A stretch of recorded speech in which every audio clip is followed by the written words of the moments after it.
ગરીબ અને જરૂરિયાતમંદને સહાય આપવામાં રાજ્ય સરકાર નિષ્ફળ નીવડી છે।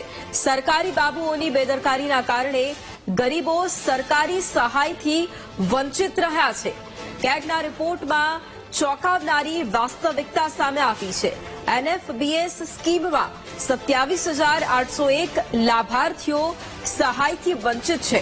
મામલતદાર અને સમાજ સુરક્ષા અધિકારીઓની બેદરકારીના કારણે જે સહાય આ ગરીબોને મળવી જોઈતી હતી તે નથી મળી।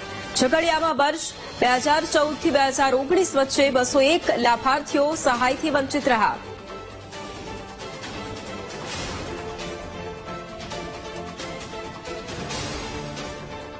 તો NSAP યોજના અંતર્ગત જે લાભાર્થીઓ છે તેમને સમયસર પેન્શન તક નથી મળ્યું। કેગનો આ રિપોર્ટ છે કે જેમાં ગરીબ અને જરૂરિયાતમંદ લોકો છે તેમને સહાય આપવામાં રાજ્ય સરકાર નિષ્ફળ ગઈ છે। કારણ કે કેગનો આ રિપોર્ટ કે જેમાં સરકારી બાબુઓની બેદરકારી અને તેના જ કારણે ગરીબો છે તે સરકારી સહાયથી વંચિત રહ્યા છે। કેગના આ રિપોર્ટ સામે જ આવતા ચોંકાવનારી વાસ્તવિકતા પણ સામે આવી છે। NFBS સ્કીમમાં 27,801 લાભાર્થીઓ સહાયથી વંચિત છે।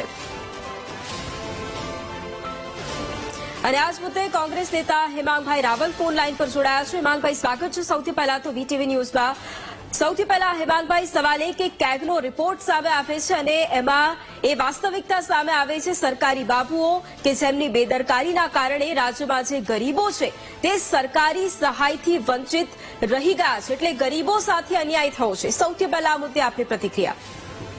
બિલકુલ, સૌપ્રથમ તો આ કેગનું અહેવાલ છે તો પાછરામાં પૂણી છે, પરંતુ હકીકતમાં સરકાર જે રીતે આ કેગના અહેવાલની અંદર કોંગ્રેસ તો વારંવાર કહેતું જ આવે છે કે ગરીબ અને જરૂરિયાતમંદ લોકોને લાભ આપવામાં સરકાર નિષ્ફળ રહી છે।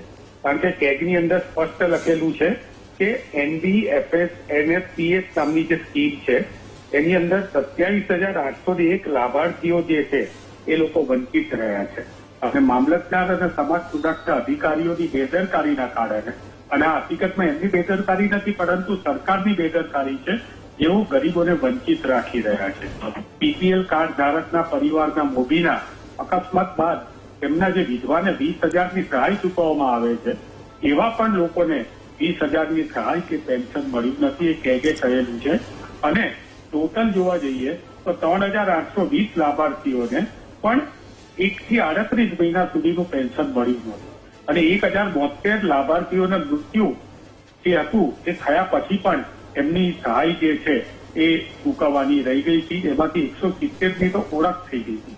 એટલે તમે વિચારો કે સરકાર જે છે એ ગરીબો માટેની આ સરકાર નથી, ઉદ્યોગપતિઓ માટેની સરકાર છે, છતાં પણ રાજ્ય સરકાર એક તરફ એમ કે છે કે અમે દેવું ઘટાડેલું છે, પરંતુ 23-24ની અંદર એમણે બજારમાંથી 30,500 કરોડની લોન લીધી હતી અને આપણા જાહેર દેવામાં 14,281 કરોડનો વધારો થયો હતો અને અન્ય જવાબદારી સાથે 24,534 કરોડ ઉપર આ રકમ પહોંચી ગઈ છે।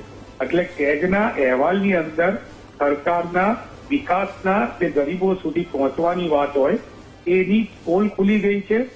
ઇકોનોમિકલ ડેવલપમેન્ટ જે છે એ થતું નથી, પણ ઇકોનોમિકલ ગ્રોથ થાય છે। ઇકોનોમિકલ ગ્રોથ એટલે 5-4 ઉદ્યોગપતિઓનો ફાયદો થાય, પરંતુ ઇકોનોમિકલ ડેવલપમેન્ટ એટલે કે છેવાડાના માનવી સુધી દેવા જે પણ આપણે દેવું કરીએ છીએ અથવા તો જે વ્યાજની ચૂકવણી કરીએ છીએ એનો લાભ જે છે એ છેવાડાની જનતા સુધી પહોંચતો નથી।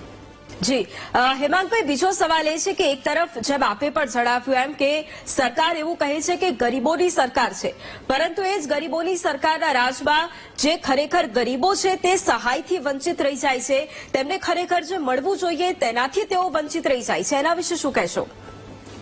બિલકુલ, સૌપ્રથમ તો આ ગુજરાતની જે 6.5 કરોડની જનતા છે એમાંથી 25 થી 30% જે છે એ BPL છે।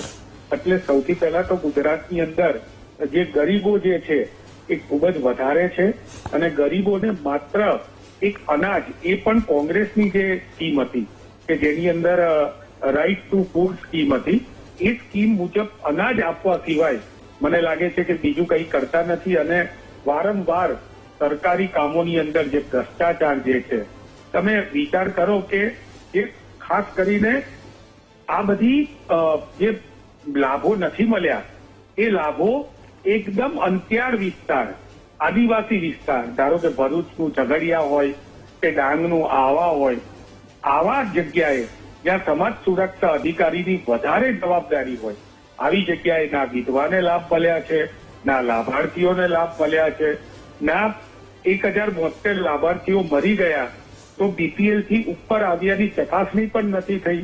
એટલે કે સરકાર જે છે એ મને લાગે છે વ્યવસ્થિત પૂર્વક આ પ્રમાણે ગરીબોને હેરાન કરવાનું એક કાવતરું કરી હોય એવું લાગી રહ્યું છે, જેથી કરીને એમના જે વોટ છે એ વોટ જે છે એ ગરીબો એમને નથી આપતા, એટલે એમની સામે બદલો રહી હોય એવું અત્યારે દેખાઈ રહ્યું છે.